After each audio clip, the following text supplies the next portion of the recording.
मैं अपना कलाम सुनाने के बाद भी मैं अपनी जगह से उठकर इस माइक पर आया हूँ तो ज़रूर कोई अहम बात है। और वो अहम बात ये है कि जैसे ये गुलदस्ता यहाँ रखा हुआ है, ये स्पेक्ट्रम की तरह है, इसमें डिफरेंट शेड्स के फूल हैं और इसमें रिबन बंधा हुआ है। तो ये मुशायरा जो है, आप ये समझिए कि इन फूलों की तरह है ये तमाम शोरा जो है। और ये जो रिबन बंधा हुआ है ये नदीम फर्रुख साहब। मैं नदीम फर्रुख साहब को मुबारकबाद पेश करता हूँ, जितनी खूबसूरत निज़ामत। और मतलब ये समझिए कि मुशायरे में जितना खुल के, और बड़े लोग जब होते हैं जो एक बहुत बड़ी एक मेन स्ट्रीम जो मानी जाती है हिंदुस्तान की, उस मुशायरे में जिस अंदाज से निज़ामत करते हैं उससे कम मेहनत नहीं की आज इस छोटी सी टीम के साथ। ये मुबारकबाद के मुस्तहिक हैं, बहुत अच्छी निज़ामत करते हैं, ये आप देख ही चुके। उसके अलावा जितने आला और पाए के नाज़िम हैं वो उससे कई ज़्यादा बुलंद मेयार के शायर हैं। वो अच्छे शायर हैं, इसीलिए अच्छी निज़ामत करते हैं। ये दो डिफरेंट चीज़ें समझी जाती हैं। मुशायरे की निज़ामत को एक अलहदा समझा जाता है और शायर को अलग, लेकिन ऐसा नहीं है। जो अच्छा शायर होता है वो बहुत अच्छा नाज़िम होता है। नदीम फर्रुख साहब की एक किताब भी मंजर आम पे आ चुकी है, लौबान के नाम पे, लौबान के नाम से, जिसपे बहुत अच्छे और बड़े शोरा ने जो है अपनी राय का इजहार किया है और बहुत मोतबर जाहिर की अपनी राय उनकी शायरी के लिए। बहुत बला का शेर कहते हैं। मैं उनका एक वाक़या आपको सुनाना चाहता हूँ। बहुत से लोग दो ज़िंदगी जीते हैं, मुशायरों में उनका रुख कुछ और होता है। जान जाते हैं लोग जब काम करना तो बहुत अच्छे से महफिलों को लूट लेते हैं, लेकिन ज़ाती ज़िंदगी में कुछ और होते हैं। आज से 16-17 साल 15 साल होगा तकरीबन, रुड़की में एक मुशायरा हुआ था जिसमें रविंद्र जैन साहब के लिए एक नाइट की गई थी। उसमें मुशायरे की निज़ामत पहली बार नदीम फर्रुख साहब आए थे। तो हमारे जो कुछ लोग थे उन्होंने हमारी जिम्मेदारी लगाई कि नदीम साहब को लाने की जिम्मेदारी आपकी है। तो जब हम इन्हें स्टेशन लेने गए और होटल ले गए, तो ये एक ऐसा वाक़या है मैंने कभी इनसे भी शेयर नहीं किया। तो मैंने जब होटल के रिसेप्शन पे ले गया तो वहाँ फॉर्मेलिटीज़ के लिए एक रजिस्टर इनके सामने किया गया। इन्होंने उसको फिलअप किया, उसके बाद कहा कि आप अंगूठा लगा दीजिए। तो नदीम भाई सोचने में मजबूर हो गए। उन्होंने कहा यार पढ़ाया लिखाया घर वालों ने इसलिए था कि हम कलम चलाएंगे, तुम अंगूठा लगवा रहे हो, ये हमारे लिए बहुत बड़ा इम्तिहान है। तो उस वक्त जो है एक कलमकार के लिए अंगूठा लगाने की क्या हैसियत होती है ये उसको भी बता रहे थे उस वक्त। और उसमें मतलब एक ह्यूमर भी था, उसके अंदर एक नई बात भी थी हम जैसे नए लोगों के लिए। तो नदीम भाई की ज़ाती ज़िंदगी भी इस तरह की है कि वो वहाँ भी जब गुफ्तगू करते हैं तो हम जैसे नए लोगों के लिए एक सीख होती है, एक मैसेज होता है समाज के लिए। तो मैं एक ऐसे खूबसूरत और हकीकी फनकार को ज़हमत कलाम दे रहा हूँ। मेरी आवाज़ में आवाज़ मिलाइए और तालियों की गूंज में एक बार जोरदार तालियों से नदीम फर्रुख साहब को मेरी आवाज़ में आवाज़ मिलाकर आवाज़ दीजिए जनाब नदीम। बहुत शुक्रिया अल्तमश।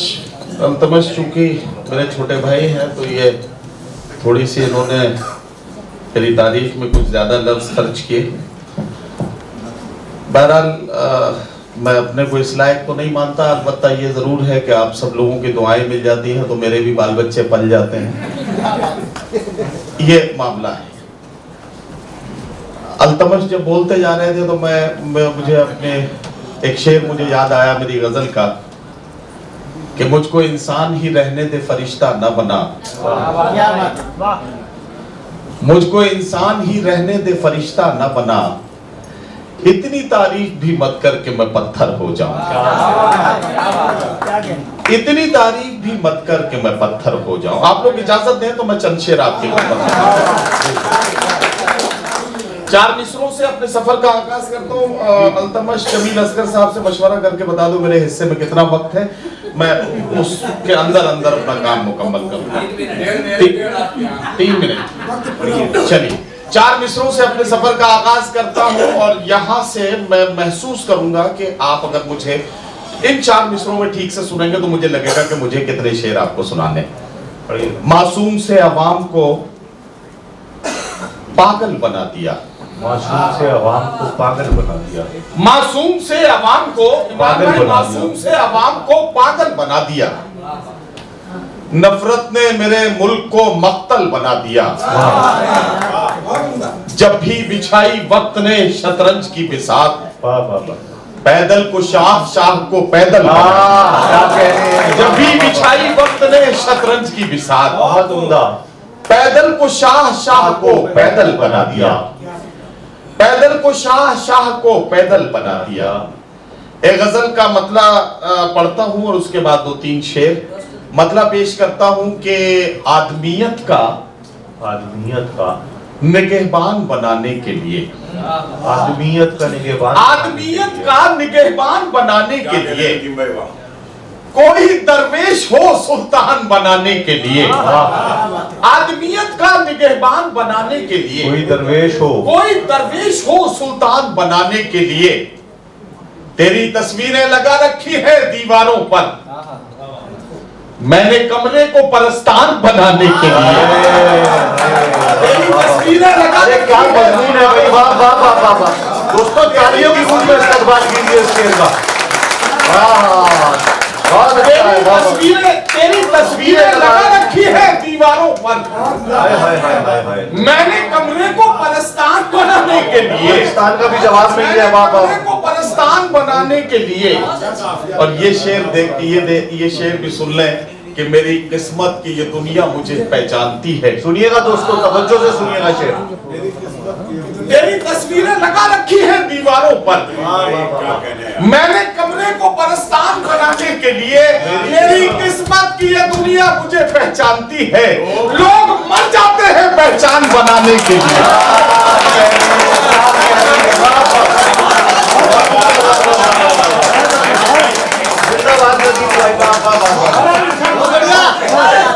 मेरी किस्मत की ये दुनिया मुझे पहचानती है। मर जाते हैं पहचान बनाने के लिए, क्या कहते हैं। मेरी किस्मत की ये दुनिया मुझे पहचानती है। वाह वाह वाह। लोग मर जाते हैं पहचान बनाने के लिए। वाह वाह वाह। तेरे बख्शे हुए जख्मों पे नमक डाल दिया, हाय हाय हाय।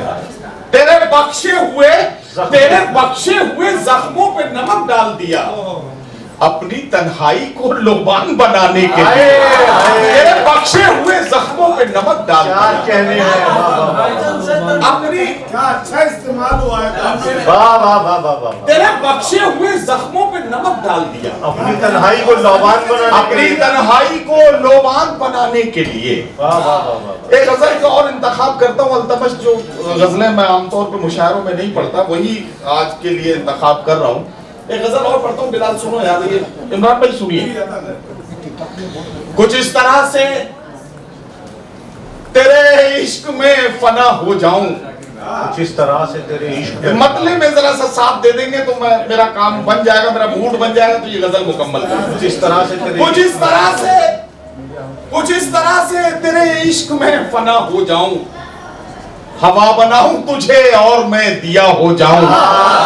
कुछ इस तरह से कुछ इस तरह से तेरे इश्क में फना हो जाऊं, जिंदाबाद जिंदाबाद। हवा बनाऊं तुझे और मैं दिया हो जाऊं। बस एक बार पुकारूं तुझे मोहब्बत से, बस एक बार पुकारूं तुझे मोहब्बत से, फिर उसके बाद हमेशा को बेसदा हो जाऊं।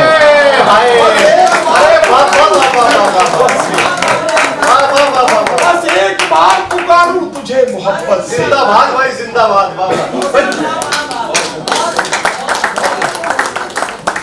बस एक बार पुकारूं तुझे मोहब्बत से।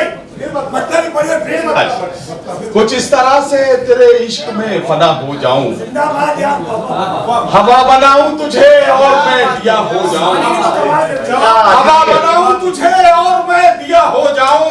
बस एक बार पुकारूं तुझे मोहब्बत से, फिर उसके बाद हमेशा को बेसदा हो जाऊं। जिंदाबाद जिंदाबाद। अब ये शेर भी सुन लीजिए कि मुझे यकीन है ये बात गैर मुमकिन है, मुझे यकीन है ये बात गैर मुमकिन है, मुझे यकीन है ये बात गैर मुमकिन है, मैं सच के साथ रहूं और गुमशुदा हो जाऊं। हाय हाय क्या कहने। जिंदाबाद वाह वाह वाह वाह। मुझे यकीन है ये बात गैर मुमकिन है, वाह वाह। मैं सच के साथ रहूं और गुमशुदा हो जाऊं, मैं सच के साथ रहूं और गुमशुदा हो जाऊं। और तमश ये शेर सुनो कि मैं आंसुओं से लिखे शेर पढ़ भी सकता हूं, मैं आंसुओं से लिखे शेर पढ़ भी सकता मैं आंसुओं से लिखे शेर पढ़ भी सकता हूं, अगर मैं दर्द की लज्जत से आशना हो जाऊं, दर्द की लज्जत से आशना हो जाऊं। और ये गजल का एक ऐसा शेर मैं तोहफे के तौर पर आपको दे रहा हूं, जो जितने लोग भी अगर इस शेर की रूह तक पहुंच गए और उनकी दुआएं मुझे मिल गई, तो मेरी यहाँ मेरे आने की जो मेहनतें हैं वो वसूल हो जाएगी। मैं आप सबको शरीक करता हूँ, ये शेर बतौर खास समाप्त कर लीजिएगा। बस एक बार पुकारूं तुझे मोहब्बत से, फिर उसके बाद हमेशा को बेसदा हो जाऊं। मेरे खुदा मुझे एक ऐसी शब अता कर दे। मेरे खुदा मुझे एक ऐसी शब अता कर दे। एक एक लफ्ज में आपकी तवज्जो का तालिब हूं। मेरे खुदा मुझे एक ऐसी शब अता कर दे कि अपने आप से कुछ देर को जुदा हो जाए। मेरे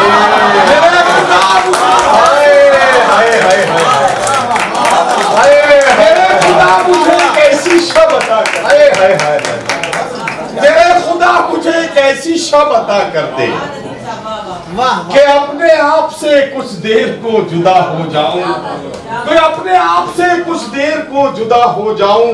और गजल के जितने चाहने वाले बैठे हैं, गजल की डेफिनेशन के तौर पर यह आखिरी मेरे गजल का मक्ता कि गजल की राह पे यूं साथ हम चले फर्रुख, गजल की राह पे यूं साथ हम चले फर्रुख, तुझे रदीफ बनाऊं मैं काफिया हो जाऊं।